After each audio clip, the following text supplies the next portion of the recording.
Well, Psalm 94 still, um, just for the reading of it, beginning in verse 12. Blessed is the one you discipline, Lord, the one you teach from your law.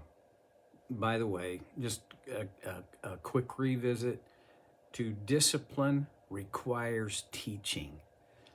Okay, you grant them relief from days of trouble till a pit is dug for the wicked. And then verse 14, for the Lord will not reject his people. He will never forsake his inheritance. Now, as the psalmist wrote this, when he wrote, the Lord will not reject his people, the Lord's people were the Jews. A little bit of a question of controversy these days is, are the Jews still his people in that sense? Well, you can make a case that this has the concept of the Jewish nation, the Jewish people, individual Jews, are still God's people. Yeah, I think there are people who, I've heard people who have claimed, well, no, they're not anymore. Now God's people are those who have said yes to Jesus on his terms. Okay, but there's this other aspect where Paul talks about Gentiles, that would be us, I think all of us viewing this, but anyway, all Gentiles have been grafted in to the tree of Judaism, of God's people, the Jews. Now, today, as I'm recording this, the war continues in Gaza, and I know it's legitimate to ask, okay, are those Jews God's chosen people, still chosen by him? I'm just giving you my opinion. I think so. I think, and Paul said it again. He said, I would give my salvation away for the salvation of my people, the Jews.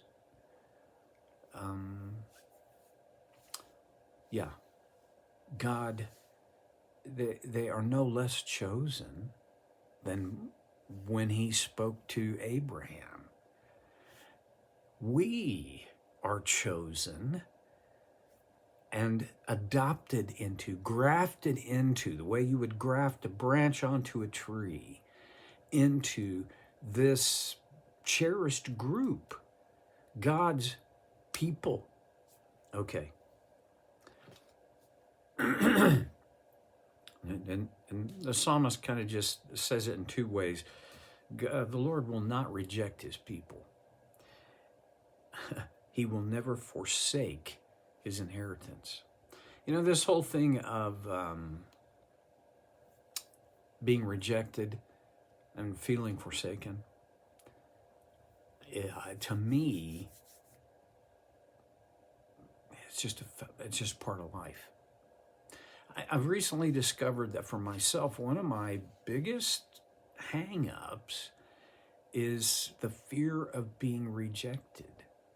I've known for a long time that my shadow mission has been, I want to sit at the cool kids table.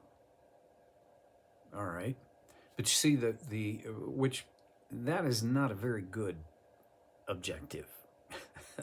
Because once you get sat at the cool kids table, you just realize these kids are probably not quite as cool as I thought they were. Okay. One of the other aspects is if I'm not asked to join the cool kids, that equals rejection.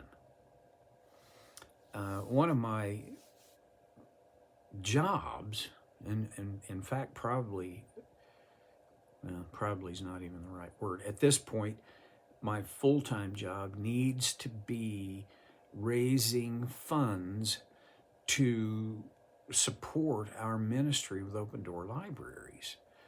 We're barely halfway to where we need to be to cover all of the expenses and to receive a salary. I just hate it. I hate raising funds. I'm horrible at it, and I think at the heart of why I'm so bad at it is this fear of rejection. The fear of people saying no. That's a pretty stupid fear, and I can't seem to push it away. I move it out, and then there it is again. Well, there are other fears that people have that respond in that same similar kind of way, but a fear of being rejected by God, I don't have that so much. And I'm grateful that God's grace has given me this. His promise is that he will never forsake his inheritance. You and I are members of his inheritance. He won't forsake us. His people won't be rejected, and his inheritance will not be forsaken. Those are pretty strong promises.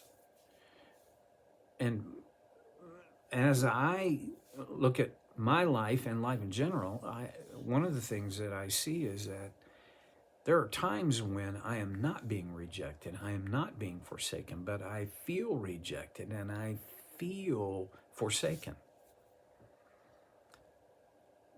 And the truth is, those feelings, that feeling, is not accurate to the facts. I'm never forsaken.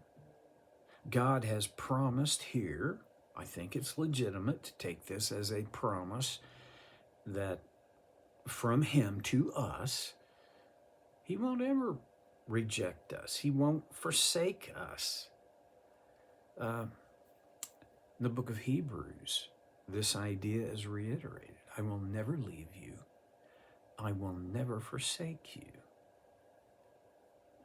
Well, that's the fact. The feeling is sometimes not in accord with the facts.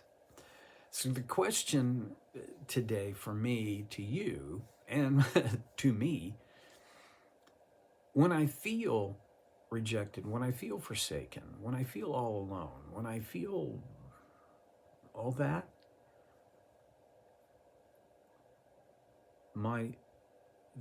the strategy here is revisit the facts. Tell yourself the facts. Say it out loud if you need to. But the fact is, you and I are not rejected. You and I are not forsaken. Now, is that going to make these feelings go away? No, probably not. Doing that has not totally insulated me, totally healed me of these feelings. But sometimes feelings, no, not sometimes, always, our feelings need to be educated by the facts. Educate, reinforce, say it out loud, write it down. You are not rejected. You are not forsaken. I know I'm bouncing up and down on this really hard, but there's another aspect of this. If you were raised in your family of origin where your mom and dad, or one or the other, loved you on the condition that you would perform up to a certain standard. If their love for you was conditional in that way, you're probably going to struggle with this idea that you are not rejected, you are not forsaken. And oh, by the way, not being rejected and not being forsaken is not conditioned on your or my performance. What's it conditioned on? What's the fact that we're his people, that we're his inheritance? I did something to be in that group, but what I did was I said yes to Jesus. I accepted his grace. And then I can say I'm very imperfect at it, but since I did that as a child, my life has been mainly about learning the discipline of living my life according to his design. But I didn't get into this relationship by living my life according to his design. I got there by faith. When Paul again, Ephesians chapter 2, it's by grace you have been saved. And even that is not of yourself, so that no one can boast. We're saved by grace through faith. And his grace makes it possible for us to pursue his design. His grace makes it possible for us to continue to educate ourselves, educate these feelings, these emotions with the truth that because of his grace, we are now his chosen people. We are now his blessed inheritance. So, if you were raised in that kind of home where all of this was conditional, I think it's very difficult to somehow get your hands around this idea of God's unmerited, undeserved love and favor, acceptance. And yet, the great hope that we have, that we don't have to perform up to some standard in order to achieve his pleasure, for him to give us the nod so that we'll be his people, we'll be his inheritance. That was all taken care of, not by you and not by me, but by him and his grace. Learning to live within that, learning to let that be the core of the power of our life is the lifelong journey for every believer. But if you were raised in this conditional kind of home, the job is tough. Here's the best news I've got.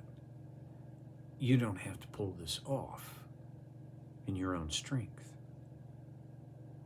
God's grace is already and has been at work in you to help you present to yourself the truth that you're his person, you're his kid, you're his inheritance. Well, it's a long journey, and I can talk about it way better than I can execute on it.